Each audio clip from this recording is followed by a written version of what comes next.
Pria itu langsung melihat dengan jelas bahwa batu mentah yang dipilih wanita kaya itu sebenarnya sama sekali tidak mengandung jade. Namun pemilik toko di samping terus-menerus memuji wanita itu memiliki mata tajam, bahkan mengatakan bahwa batu hitam berkulit pasir itu dari segi tampilan dan ukuran termasuk batu mentah yang sangat berkualitas. Lalu dia segera membujuk wanita kaya itu untuk membelinya dan menyebut harganya hanya 3 juta dolar. Wanita itu sangat senang mendengarnya. Begitu mengeluarkan kartu ban dan hendak membayar, pria itu buru-buru menghentikannya. Dia mengatakan bahwa batu itu tidak boleh dibeli. Belum selesai bicara, wanita kaya itu langsung marah, menyuruh pria itu diam dan segera menyerahkan kunci lalu pergi. Pria itu tak bisa berbuat apa-apa, hanya bisa mengeluarkan kartu dan kunci dari sakunya, lalu berkata bahwa uang yang dia pinjam akan segera dikembalikan. Namun sebelum pergi, dia tetap memperingatkan wanita itu agar jangan membeli batu itu. Setelah itu dia pun berbalik dan pergi. Pemilik toko yang melihat kejadian itu langsung mencemooh, mengatakan bahwa pria itu hanyalah seorang sopir, tidak tahu apa-apa soal batu. Kemudian kembali meyakinkan wanita kaya bahwa batu itu sangat murah, hanya 3 juta dolar. Namun begitu batu itu dibelah, hasilnya ternyata benar seperti yang dikatakan pria itu. Kedua orang itu langsung terdiam di tempat. Wanita itu langsung teringat ucapan pria itu sebelum pergi, lalu buru-buru mengejarnya.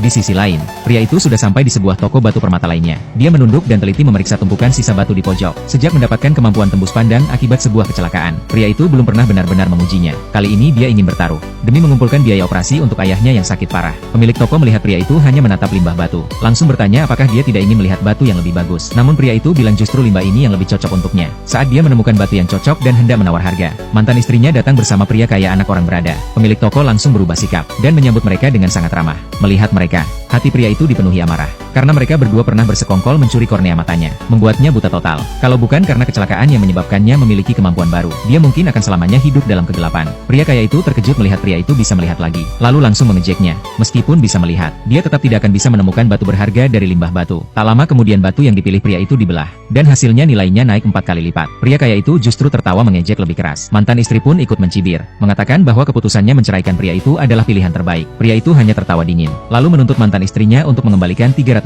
dolar. Mendengar itu pria kaya langsung tidak terima, dan menantangnya untuk bertaruh. Kalau dia kalah, dia akan membayar pria itu 300.000 dolar, dan membeli batu miliknya 10 kali lipat dari harga aslinya. Pria itu langsung menyanggupi tanpa banyak bicara. Ketua asosiasi pun keluar, menyatakan bersedia menjadi wasit. Mereka pun mulai mencari batu masing-masing. Mantan istri pria itu kembali mengejek, mengatakan bahwa pria kaya berasal dari keluarga pengusaha batu permata. Bahkan sejak kecil sudah akrab dengan batu giok, jadi tidak perlu menantangnya. Namun pria itu hanya menjawab dengan tenang. Sebelum hasil keluar, semuanya masih belum pasti. Pria kaya dengan cepat menemukan batu pilihannya, dan setelah dibelah, ternyata itu adalah batu jenis kaca seharga jutaan dolar. Kerumunan langsung bersorak. Pria kaya itu sangat puas, langsung meminta pria itu menyerah. Namun pria itu hanya bertanya dengan tenang kepada pemilik toko, batu apa yang lebih mahal dari jenis kaca? Begitu mendengar jawabannya adalah giok hijau kaisar, dia langsung menatap ke arah sudut dan memilih satu batu. Namun saat hendak membelinya, dia sadar uangnya tidak cukup. Pria kaya itu langsung mengumumkan bahwa pria itu kalah. Namun tepat di saat itu, bos pria itu tiba-tiba masuk ke dalam toko.